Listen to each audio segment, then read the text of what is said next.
Now, the Western Cape seeing a surge in COVID-19 numbers. Can we be assured that public transport operators are geared to implement lockdown requirements like sanitizing and social distancing? That's the question I'm posing tonight to the Western Cape Transport MEC, Bongikosi Madikizela, who's joining me now on the line. MEC, good evening and thank you for your time.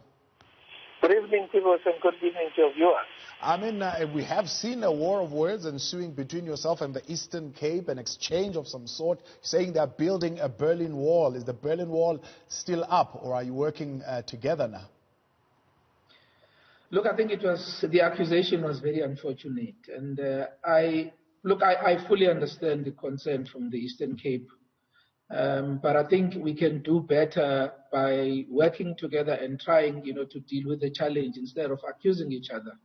Because as I said in my response, that there is no way that people of the Western Cape, who, by the way, have homes in Eastern Cape, can deliberately infect, the province of the Eastern Cape. So it was very unfortunate. And of course, we need to work together and find better ways of, curbing the spread, because this is a concern to all of us. So here's a challenge that yourself you acknowledge and the Eastern Cape acknowledge, the challenge of false death certificates. There's the challenge of funerals, people saying we're traveling because of funerals and providing false death certificates. That's one. There is, of course, the other challenge of improper work permits. Both taxi operators and passengers, nobody is saying this shouldn't be happening. So both the taxi operators and the commuters carrying false permits and moving around the provinces. How are you working together to deal with that? Look, I think there are a number of measures that we are now putting in place in the province to deal with that particular aspect. When a bereaved family member is going to apply for a permit at the police station or the magistrate court, we have made it very clear that that member must also list the number of people that that member will be traveling with. Because what is happening, Tibos, is that your taxi driver will get a permit to transport a bereaved family with the body from Western Cape to Eastern Cape.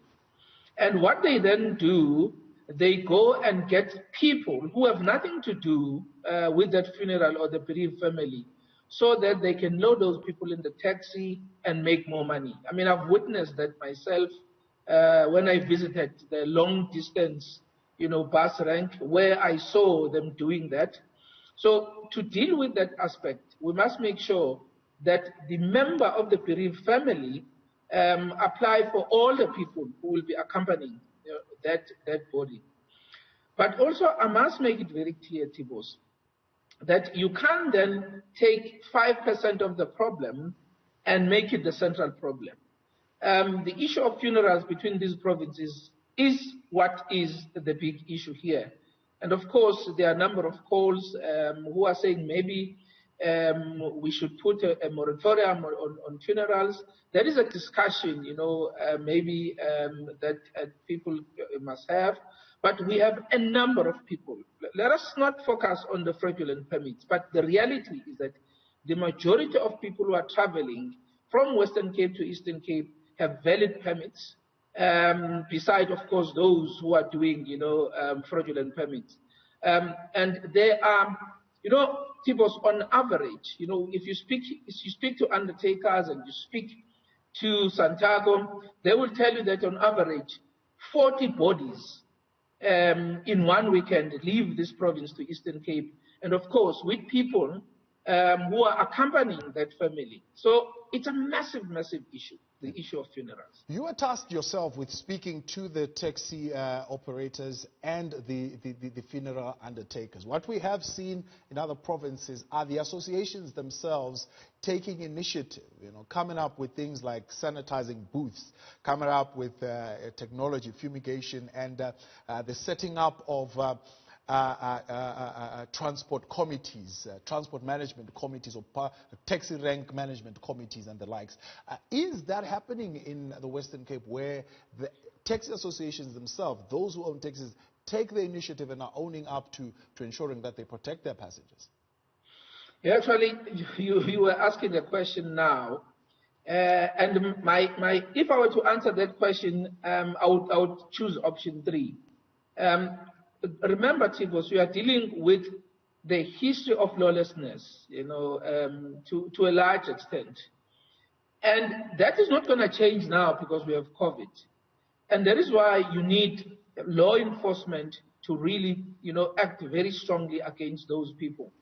But to answer your question, we are working with the National Department of Transport to subsidize the taxi industry when it comes to the PPE.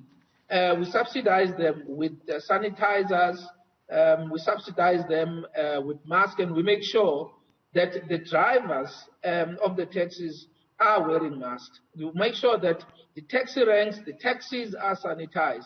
But I think all 3 partners, Tibos, will have to play a role here. We have to take personal responsibility as passengers to make sure that we protect ourselves because, as you said earlier, even though we have seen the level of compliance increasing from the drivers themselves, but you have a history of people who, are just not adhering, to the rules of the road. And that is why you need people to take responsibility.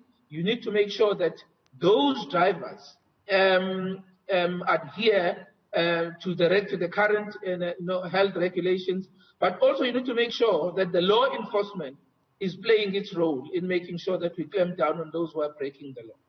MEC, appreciate your time. Thanks for joining us tonight. The MEC of Transport in the Western Cape, Bongikosi Madikizela.